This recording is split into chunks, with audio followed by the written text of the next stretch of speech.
Hello everybody, welcome to Tiger Tales, a place where you'll find stories and fanfictions written and read to you by your host, me, Tai Tiger. Quick note that all my stories are written by me for the sole purpose of me just being a huge fan. No copyright was intended, and I don't mean to infringe upon the main continuity. So let's dive into today's storyline. Power Rangers Future Foundation has returned. Future Foundation was the first storyline I have uploaded onto this channel, and I also made it have a mid-season break per se in October, but it is back, and now we're here with today's chapter. So let's dive in with Power Rangers Future Foundation Chapter 16, Royal Blue Influence. Luca walked out of the warehouse counting the thick stack of cash he just earned from the day's car he sold to the gang. He had stolen it 45 minutes beforehand. He then climbed into his own car and drove back to the dojo. He parked up and counted his cash one more time, and then put it in the bag which he hid under the passenger seat. He climbed out and locked the car and then walked into the dojo. There he found Dante striking a Wing Chun dummy. "Hey man, where you been?" Dante asked. I went grocery shopping," Luca replied awkwardly. "Dude, I ain't stupid," Dante sighed. Luca held his breath in panic. "You went to see if you get hold of Silver Guardians again, right? To see if you could be sent home?" Dante said. Luca exhaled. "Yes, I did. How did you know that?" Luca asked. "CJ told me. She worries about you," Dante replied. "Oh, right, yeah," Luca sighed. Suddenly, Chloe came running down the stairs which led to the apartment above them. "Hey, Luca, you're back. Good. You two need to come upstairs right now," Chloe snapped. Luca and Dante looked at each other, then bolted after Chloe into the living room area where CJ sat in front of Adam's computer screens. "What's going on?" Dante asked. "We have a problem," CJ replied. She pressed her keyboard, and then the screen revealed live camera footage showing a group of putrids terrorizing the pier. "What are they?" Luca asked. "Putrids. They once served Master Orc," Dante explained. What?" Chloe asked. I don't know," Dante replied. "Okay, question. How are they here?" Chloe asked again. Dante shrugged his shoulders. "I don't know, but we got work to do. If you guys don't want to help me, it's fine, but I'm gonna go get these guys," Dante said to the other two. "Hey, I'm with you, man," Luca said. "Lead the way, dude," Chloe replied. "Good. CJ, watch our 6, Dante said. "Always. The location has already been downloaded into communicators," CJ told them. What about the other two?" Chloe asked Dante awkwardly. "Summer's over, so Amy's back in school, and Leo is needed on the Animarium as much as possible. So, it's kind of a grey area. I mean, it is just some putrid dudes, so we got this," Dante replied. Then the three rangers hit their communicators and teleported away. They teleported onto the pier where the putrids were attacking civilians. "Ready, guys?" Dante called out, revealing his power morpher. "Ready," Chloe and Luca both said in unison, revealing the chronomorpher and the dinomorpher. "Mastodon!" Dante called out as he held out his power morpher. Time force," Luca called out as he crossed his wrist, then pressed his chronomorpher. "Dino Thunder, power up! Ha!" Chloe called out as she opened her mouthpiece, then pressed the button on the dinomorpher. Then another flash of black, yellow, and blue engulfed the three, and the black Mighty Morphin Ranger, the yellow Dinosaur Ranger, and the blue Time Force Ranger stood there in their fighting stances. "Let's go, guys," the Black Ranger called out, and the Rangers charged into the group of putrids. The Blue Ranger kicked one in the chest and blocked one attack. He disarmed the putrid and jumped up, flinging his kicks at it. "Why now? It's been a month," the Blue Ranger asked as he landed. "Where did these guys even come from?" the Yellow Ranger asked as she summoned her Terror Grips and sliced down 2 putrids. The Black Ranger summoned his axe and slashed down a putrid. He then blocked an attack. He then kicked the putrid in the chest. As their weapons were still in contact, he then cut it down with 2 slash attacks. The 3 Rangers made easy work of the putrids. They stood there victorious when suddenly a random woman ran up to them. She was blonde with short hair. She wore a black vest and a black skirt with high black boots. "Adam?" the woman asked. The 3 Rangers demorphed, and the woman looked disappointed as her gaze fell upon Dante. "I'm afraid not," Dante replied. "Oh, I'm sorry to bother you," the woman said. Then she went to leave. "Wait, I'm actually looking for Adam myself," Dante called out. The woman stopped and then turned to face him once again. "You know Adam Park?" she asked as she didn't believe him. Yeah, he's my sensei. Well, was. He's been missing for the last couple months," Dante told her. "Oh, wow. Okay. That's actually really sad. I'm sorry to hear that, the woman replied. I'm Dante. This is my team, Luca and Chloe, Dante said to her. I'm Nephis, the woman replied. Did Adam have a database? He kept a lot of information on Rangers, their arsenals and opponents and stuff, Nephis asked. Yeah, it's in my possession, Dante replied. Can I see it? There's a certain file I need to see, Nephis asked gently. Dante looked at Chloe and Luca. Luca shrugged his shoulders and Chloe mouthed the words, I don't know. I don't know, Dante said awkwardly. Hey, stop right there! A voice yelled, then suddenly a Red Ranger landed between Nephis and the trio.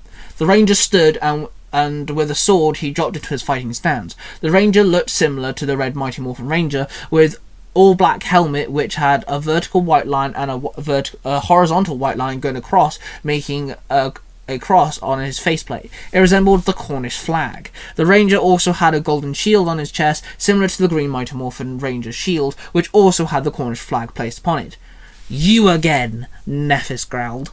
I don't know what you're planning, but it stops here. The Ranger barked.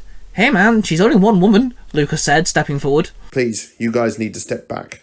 She's dangerous, the Ranger said to the trio. She's dangerous? Chloe asked, unconvinced. Then Nephis ran at the Red Ranger. She ran up his body, spun around and kicked him in the face, knocking him off his feet. She landed on the floor and rolled forward, securing her landing. She then held out her wrist and a device appeared on her arm. Finster 5, influence dust, now, she said into the device. Then she ran up to the trio, who looked at her all stunned and rather confused. She aimed the device on her wrist and it sprayed a blue mist at them. They all coughed and suddenly their eyes flashed blue. They all stood there, becoming zombie-like. This only lasts for a short period of time. Quickly, you three, get me out of here, she ordered. The trio then surrounded her and all pressed their communicators. The trio and Nephis teleported away. Back at the dojo, CJ was multitasking. She had one screen watching the Rangers through a live camera feed. The other screen she was scanning through the Morphin Grid database, Dante's files that he got off Adam, to see if there was anything about this Red Ranger. To CJ, something seemed familiar about him. Then she found it, the file which read The Red Cornish Ranger. She opened it and quickly swept through the file. His name was Mark. He came from Universe 20. He had a team which died. He was left alone. He was able to hop through dimensions. He was hunting a lone bounty hunter ranger known as the Royal Blue Ranger, who went by the name of Nephis. Uh-oh, CJ whispered to herself. She then looked at the live camera feed and saw the blue mist hitting the Rangers, and suddenly all of them teleporting away with Nephis, leaving the Red Cornish Ranger on the ground. She took a deep breath and she activated her communicators. Amy, Leo, I know you guys are busy, but I really need your help. Head to the pier. You're going to find a man called Mark. You need to help him. A woman called Nephis is trying to get Adam's database, and has the other Rangers under some form of control, CJ said to her communicator. Then the sound came from downstairs of the dojo. The sound of teleportation. Hey CJ, we're home, and we brought a guest, Dante's voice called up. Please hurry, CJ whispered into her communicator. The Red Cornish Ranger stood up and placed both his hands on his morpher, which made his belt buckle. Power down, he barked. In a flash of light, the Red Cornish Ranger demorphed, and Mark was left standing. He was a man in an average build, short black hair, and wore a white top and blue jeans. Mark walked up around the pier, looking around for any sign of Nephis. Gone again. But she didn't open a dimensional rift. So she's still here, Mark said to himself. Suddenly, two teens teleported in. One was wearing Animarian warrior robes, minus the helmet, and the other one was wearing denim jacket, shorts, and had Healy trainers on. They both walked up to Mark, who stood there on edge. Are you Mark? The young teen girl asked bluntly. Depends on who's asking, Mark snapped. Whoa, easy man, we're only here to help, the Animarian warrior said. My name's Amy, and this is Leo. We know the three guys who Nephis took. They're our team. We are Power Rangers just like you, the girl told him, revealing the astromorpher upon her wrist. They're under her influence. Luckily, it only lasts about 15 minutes, Mark said as he lowered his guard, realizing Amy was telling the truth. I know where she is. Me and Leo have a plan, but we're going to need your help, Mark, Amy said. I'm happy to help. Nephis is my problem. No one else should have to be dragged into this, Mark replied. Okay, let's do this, Amy said with a slight grin. Back at the dojo, Luca and Dante held onto CJ, pinning her to her knees, gripping onto her shoulders so she couldn't escape. Nephis was at the computer. I found it. Finally, Nephis cheered. As she found the morphing grid database, she opened the file and scrolled down to a document. She clicked on it and it was locked. The screen then revealed a notification saying retinal scan required. Damn you, Adam, you locked it, Nephis screamed out. She kicked CJ's computer chair over in an act of rage. Oi, that's mine, CJ barked. Nephis turned to CJ, walked over to her, and then suddenly Amy teleported in. She rolled forward. As she landed on one knee, she aimed her satellite stunner, pulling the trigger, hitting Luca, and he flew back, hitting the wall behind him, leaving him unconscious on the ground. Then she zapped Dante as well. He also hit the wall behind him and fell to the floor unconscious. She then turned around to see Chloe running at her. She ran at Chloe, kicked her in the stomach, then jumped up in the air, pulling the trigger, zapping Chloe. Chloe flew off her feet, hitting the floor, sliding across the room and hitting it, flying into the kitchen, crashing into the kitchen counters. Nephis came flying at her. She blocked the attack, then grabbed onto Nephis. CJ, look after the others, Amy called out. Then she pulled Nephis close, slammed her free hand onto her communicator, teleporting both of them out of the dojo. Sure, CJ huffed to herself. Nephis and Amy teleported back onto the pier, both of them pushing themselves off of one another. Amy stumbled back and was caught by Mark and Leo. You did it! Mark cheered. Yeah, the others are fine, I think, Amy said doubtfully. Nephis found her feet and growled at the three. Damn you, Cornish pain in my ass. You can't hold a grudge forever, you know, Nephis roared. You have destroyed countless rangers, whole teams, wiped out, leaving their dimensions powerless against diabolical threats. It's not a grudge. It's a willingness to stop you. Mark barked back. Fine, let's do this dance once again, shall we? Nephis growled. With a clenched jaw, she slid a golden piece on her device up to the top, and in a flash of light she morphed into the Royal Blue Ranger. Damn it, forgot CJ said she's a ranger, Amy gulped. Leave her to me, Mark said. Dante would want us to fight together, Leo replied. Mark paused for a second, then looked at Leo with a slight grin. Okay, sounds good to me. Mark nodded. Mark revealed his Cornish morpher. It was identical to the Mighty Morphing Power Ranger morpher, but it was his own power coin inside, which resembled the Cornish flag. Kerno Bisficken! Mark yelled, and held out his Cornish power morpher. Then in a flash of red, he was morphed into the Red Cornish Ranger. Let's rock it, yo! Amy called out. Then she flipped open the Astro Morpher and pressed the morphing sequence. 3, 3, 5, the morpher said as she pressed the button combination. Then in a flash of pink, she was morphed into the Pink in Space Ranger. Leo flipped open his Growl Morpher and pressed the center button, then held the phone-like morpher to his ear. World access, he called out. Then in a flash of light, he was morphed into the Wild Force Ranger. The three Rangers dropped into their fighting stances. The Royal Blue Ranger ran at them. She jumped up and kicked at the Red Cornish Ranger multiple times before landing. She then threw out her fist, but the Red Wild Force Ranger jumped in the way and blocked the attack with his forearms. He then roundhouse kicked the Royal Blue Ranger. She stumbled back. The Red Wild Horse Ranger threw a punch, but the Royal Blue Ranger caught the punch. She then kicked him in the chest and pulled him close. She punched him several times before flipping him over onto his back. She then pressed the button on her morpher, and her hand started glowing a dark purple. She placed her glowing hand on the Red Wild Horse Ranger's chest, and suddenly energy started being drained from the Ranger, siphoning into the Royal Blue Ranger's hand. I've had your kind before, but its nice boost is always appreciated, the Royal Blue Ranger sneered. The Red Wild Horse Ranger screamed out in pain. Oh no you don't, the Red Cornish Ranger called out. He pressed his morpher, which acted like a belt buckle. Power dagger, he called out, and suddenly the power daggers appeared in his hand. He then threw one of the daggers. It hit the Royal Blue Ranger's shoulder. She fell back and her hand let go of the Red Wild Horse Ranger. The Ranger demorphed due to the lack of power and the amount of pain. Leo started dragging himself across the floor. The Red Cornish Ranger ran at the Royal Blue Ranger, picking up the thrown dagger off the floor. He then swung both of them at her, slashing her several times and ending his combo with a roundhouse kick. Then the In-Space Ranger jumped high in the air and aimed her satellite stunner. She pulled the trigger. The energy rings rained down on the Royal Blue Ranger, sparks flying off her chest. The Pink Ranger landed, and threw her fist, but the Royal Blue Ranger caught it. She swung her foot into the Pink Ranger's stomach, knocking the wind out of her. Then the Royal Blue Ranger's hand started going purple again, and she placed her hand on the Pink Ranger's head, draining her energy. She only held on for a few seconds before kicking the Pink Ranger hard in the chest, sending her flying back, crashing to the floor, demorphing as she hit the ground. This stops now! The Red Cornish Ranger called out. He then ran at the Royal Blue Ranger. He swung down with both daggers and sliced down at the Ranger's chest. She stumbled back. He then threw several jabs with the daggers, the tips hitting the Royal Blue Ranger's torso.